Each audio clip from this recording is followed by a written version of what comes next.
Let's discover the top 10 must-know fishing techniques to take you from beginner to pro. These fishing tips will help you reel in success like this. Okay, beginners, live bait like worms and minnows are easy to use and very highly effective. They will attract more bites, especially if you're going after bass or catfish. The natural scent, flavor, taste, and movement and wiggle is second to none for all freshwater fish that are alive. And don't let anybody tell you you're not a real fisherman because you're not using artificial lures. Nonsense. You'll outfish them every time. And here's 2 great hacks. Keep your worms in the refrigerator all year round in a nice insulated styrofoam container, and hook your worm through the body like you see here with the head dangling. Awesome. And live crawfish work great for bass and catfish too. Okay, tip 2 is to choose the right gear. For beginners, all you need is a good graphite 6.5 to 7 foot spinning rod and reel combo. That's affordable and versatile for all the freshwater fishing you'll do. Look for medium power rods with fast action because they're perfect for targeting a wide variety of species like bass, trout, panfish, and even catfish and walleye. And try to get a spinning reel with at least 5 ball bearings for smoother casting and reeling. Tip 3 is to learn and master the proper casting techniques because a smooth cast is essential to get your bait and lures where you want them to be, and that's right where the fish are. So you want to practice overhand and sidearm casts in your backyard, in a big open field, or a local pond before ever heading out on the water. You can even try casting into a big bucket from far enough away until you can place your baits within a few inches of the target spot. And this is going to be real important when you get really good at bass fishing because you're going to be able to have to skip around and under docks, throw underneath overhanging trees, because that's where the biggest fish are always going to be. And that's how you have the ultimate success. Okay, tip 4 is to learn how to tie some basic knots. The easiest and simplest is the clinch knot, and that can be used for small fish like panfish. But we prefer the uni knot, which is what you're seeing here, and that is essential for securing your hook or lure and never getting broken off. So you want to practice tying these every single day if you have to until you can tie it in your sleep. We've got some step-by-step tutorials on the site where you can clearly watch these over and over. Okay, now for tip 5, and that is to better understand fish's behavior. The more that you can think like a fish, the more fish you're going to be able to catch. Fish are most active feeding during low light conditions, which are early morning or late afternoon at dusk when the water is cooler, and on cloudy and overcast days too. And you need to be able to match the hatch, which is matching your bait and lure colors to the natural forage, bait fish, and insect colors in whatever body of water you're fishing. Tip 6, location, location, location. Not all fishing spots are created equal, so you want to do a little bit of research on nearby lakes and rivers and ponds near you that are known to have beginner-friendly fish like bluegill, bass, and catfish. And you certainly want to talk to your local bait shops where there's always anglers willing to tell you what to use, where to go, and how to catch them. You can also use Google Maps and join fishing forums online, Facebook fishing groups, and there's an app called FishBrain, which has a lot of great information on species, catches, and maps.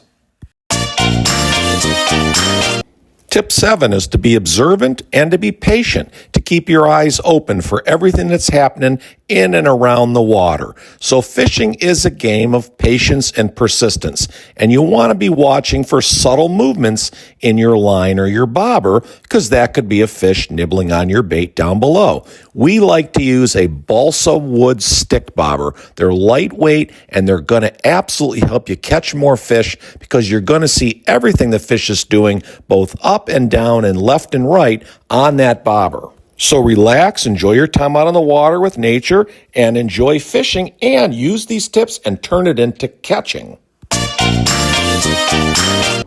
Okay, tip 8 is about doing what is right, and that is always knowing what the fishing regulations and laws are for any body of water you plan on fishing.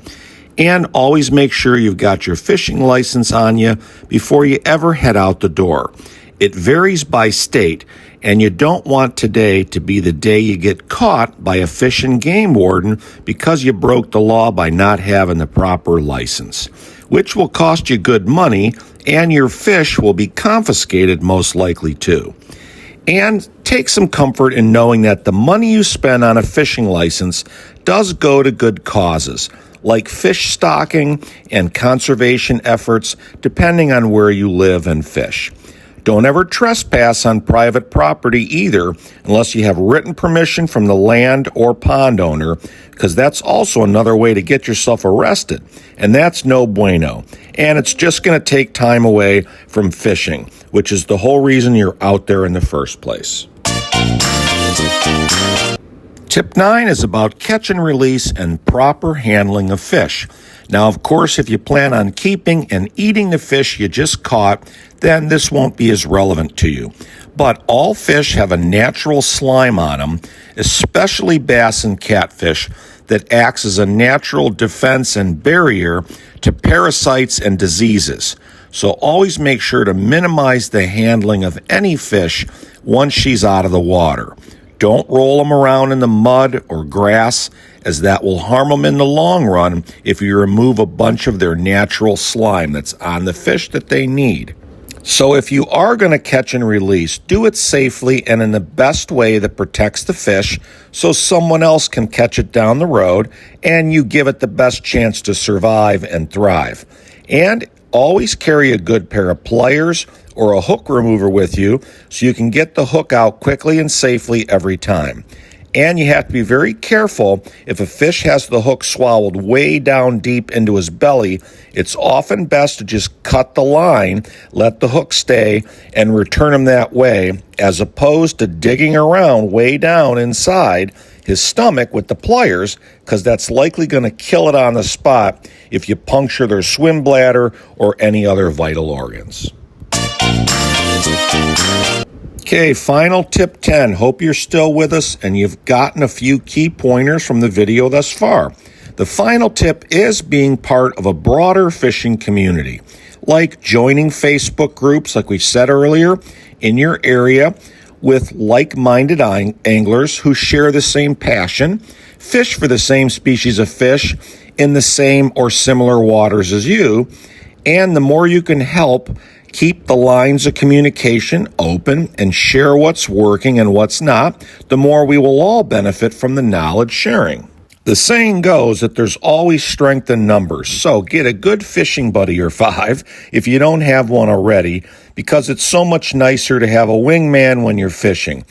And each guy can fish different depths and different baits, and also keep each other company out on the water. It's times like these that make memories of a lifetime. And my favorite advice of all is to teach others how to fish, especially children and those less fortunate than us. Now that you've learned all the basics in this fishing video tutorial, spread the knowledge to others. Take a kid or a relative fishing and build a community of passionate anglers and enthusiastic new fishermen around you.